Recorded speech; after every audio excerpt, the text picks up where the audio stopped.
Здравствуйте! В эфире передача «Криминальный Якутск». В студии Айсен Николаев. Сегодня в нашей программе. В рубрике «Спецоперации. Ночные рейды и оперативно-профилактический обход по неблагополучным семьям». Я не хочу, чтобы в таких условиях дети твои росли и воспитывались. День смеха. 1 апреля в Якутске мог закончиться трагично. В сводках криминальной хроники «Самоубийца и разбойник». Что делать? Ты что делать, скажи мне? Вот скажи, что делать? Отец и сын – покорители вершин. Ко дню отца прошли соревнования среди семей столичной полиции.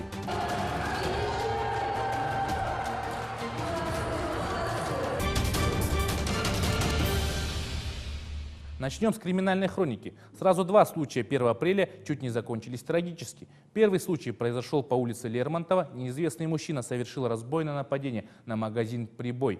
Все подробности в сюжете Галины Тимофеевой. 1 апреля около 10 часов вечера в магазин «Прибой» по улице Лермонтова вошел мужчина, вооруженный кухонным ножом, и стал требовать деньги у продавца. Однако, осознав всю неподготовленность налета, злоумышленник скрылся. Момент нападения зафиксировала камера видеонаблюдения. Несмотря на то, что налетчик скрыл свое лицо шарфом, продавщица узнала в нем утреннего посетителя. Неустановленное лицо с применением кухонного ножа совершило разбойное нападение на магазин «Прибой» в отношении продавца данного магазина.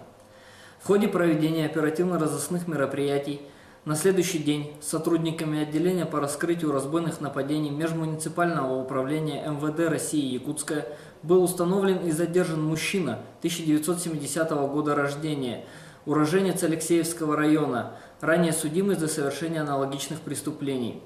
В ходе следственных действий данный гражданин дал признательные показания. Возбуждено уголовное дело по признакам состава преступления, предусмотренного статьей 162 Уголовного кодекса Российской Федерации. Второй случай произошел в то же время. Молодой человек решил покончить жизнь самоубийством. Сообщение о молодом человеке, стоящем на карнизе 8-го этажа дома по улице Пояркова, 20/1, поступило на пульт дежурной части столичной полиции около 10 часов вечера 1 апреля. На место прибыли сотрудники вневедомственной охраны, которые первыми поднялись к отчаявшемуся человеку и вошли с ним в контакт. Сотрудникам ОВО удалось разговорить парня до приезда скорой помощи и спасателей.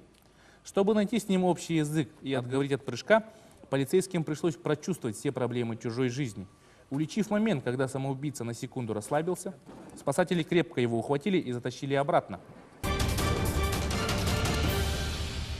Столичная полиция завершила в Якутске масштабную операцию по выявлению неблагополучных семей, находящихся в социально опасном положении. В ходе проверки выявлены десятки нарушений. Более 500 родителей признаны отрицательно влияющими на собственных детей. О том, как проходила оперативно-профилактическая операция «Семья» в Якутске, расскажет наш корреспондент Николай Борисов в сюжете о рейде по 17-му кварталу. Инспектор Людмила Степанова знает своих подопечных, как никто другой. Она отвечает, пожалуй, за самый сложный район Якутска – 17-й квартал. Рассказывает, что каждой семье нужен свой подход, хоть и корень проблем у всех один – алкоголь. Ситуации разные. Бывает так, что оба или один из родителей частенько закладывают за воротник. В неполных семьях дети избегают из дома. В общем, все варианты человеческих отношений, усугубленные материальным положением. Ну, как вы в трезвом состоянии? А Настя когда ушла? А давно ушла. Давно когда? Сколько дней нет? Почему? Часа 2-3. В 17-м квартале проживает около 3000 горожан. Большинство из них приезжие, жилье снимают. За вечер мы обошли несколько семей. В одной заставили пьющую бабушку у внучки вши, а из еды только алкоголь. В другой студенты, отец безработный, играет в компьютерные игры. Мама учится. Родители сами еще дети, а за ребенком присматривают взрослые. В третьей семье жуткий бардак. Мама просто неряшлива сама по себе. Я не хочу, чтобы в таких условиях дети твои росли и воспитывались. Детей же нужно приучать к чистоте. Вон у тебя дочка большая, пусть помогает. А то она у тебя гуляет. Диана, сейчас тем более каникулы, уроки не делаешь. Давай помогай маме. Людмила Степанова знает почти всех детей района, их проблемы, жуткие условия жизни. Беспокоится о том, как они учатся, на какие секции ходят, чем увлекается. Радуется и успехам и, конечно, огорчается неудачам. О, одни пятерки. Ну, молодец. Дай руку. Молодец. Хорошо учишься. На, держи. Нет у нее этого. У нее нет. У меня. Ага, второй класс только уже у нее. Дети не виноваты. Многих такая жизнь ломает. Не видя ничего другого, они привыкают и считают, что так жить вполне нормально. Других закаливает и дает опыт жить, говорит инспектор. Судьбы и лица непростого квартала. Дети, играющие подобранными на улице игрушками. Все это операция «Семья». Только одной такой операции очень мало. На территории города Якутска прошла профилактическая операция «Ночь». Под внимание сотрудников полиции попали магазины и развлекательные заведения «Вегас», «Зодиак», «Ремикс», «Калибри», «Найтлайф» и другие. Там были проведены проверки на предмет правонарушений, связанных с незаконным оборотом наркотиков, а также правонарушений в сфере миграционного законодательства. В ходе проверки были составлены 47 протоколов об административных правонарушениях. За прошедшую неделю на территории города Якутска и его пригородов зарегистрировано 7 дорожно-транспортных происшествий, в результате которых 7 участников получили травмы. По вине нетрезвых водителей произошла одна автоавария, в которой пострадал 1 человек. 29 марта на Сергеляхском шоссе была замечена автомашина Toyota Corona Premia, на которой отсутствовал задний регистрационный знак.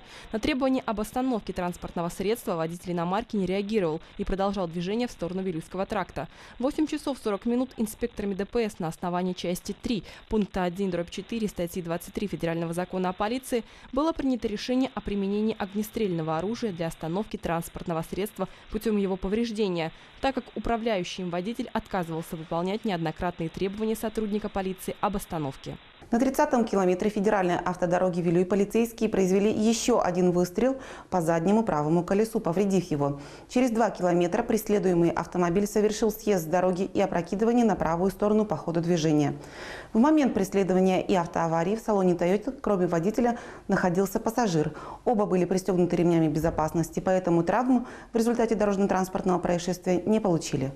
3 апреля в дежурную часть госавтоинспекции города Якутска поступила информация о том, что по улице Дзержинского в сторону аэропорта едет джип, за рулем которого находится водитель с признаками алкогольного опьянения.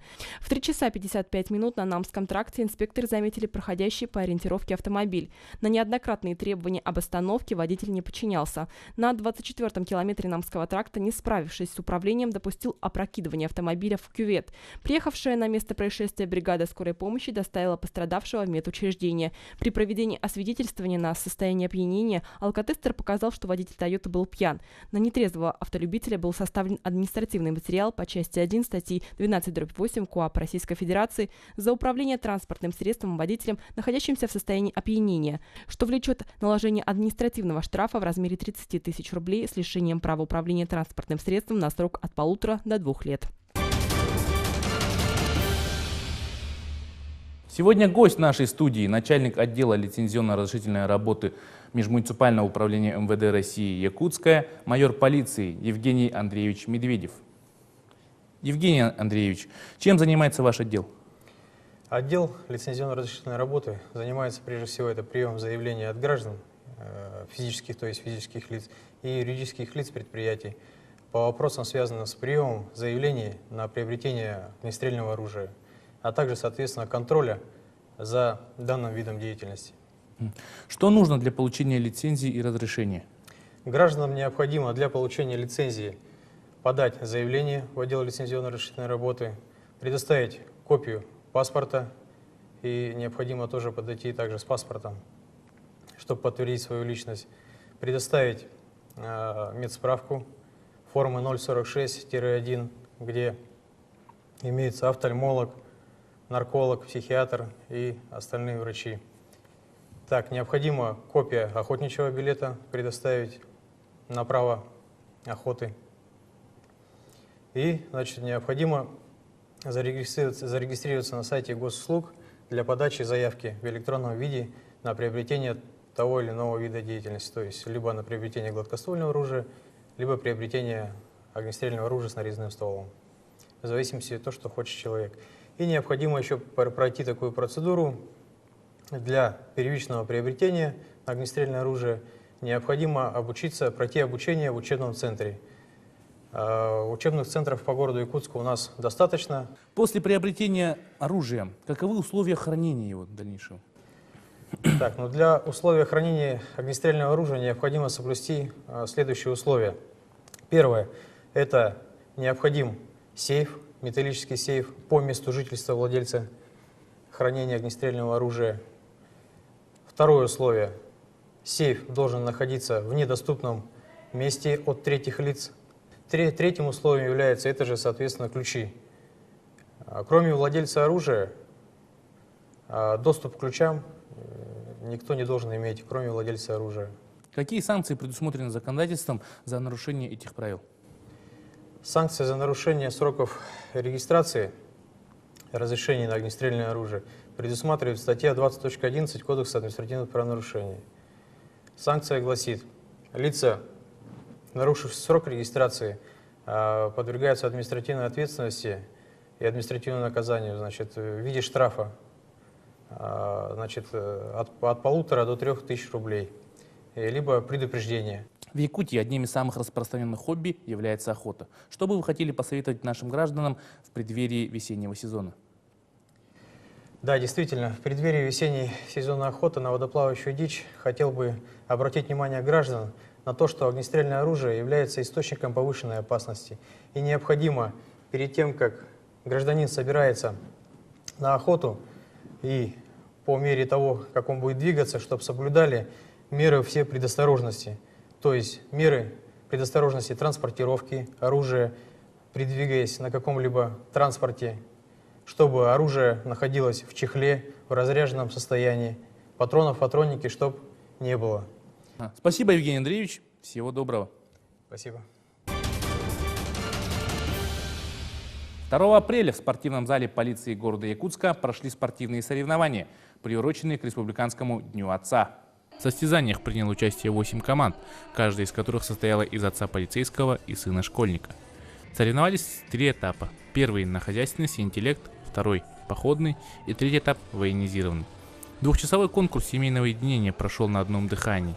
Каждый тандем из отца и сына проявил стойкую волю к победе. Матери и другие члены семей поддерживали и болели за своих мужчин.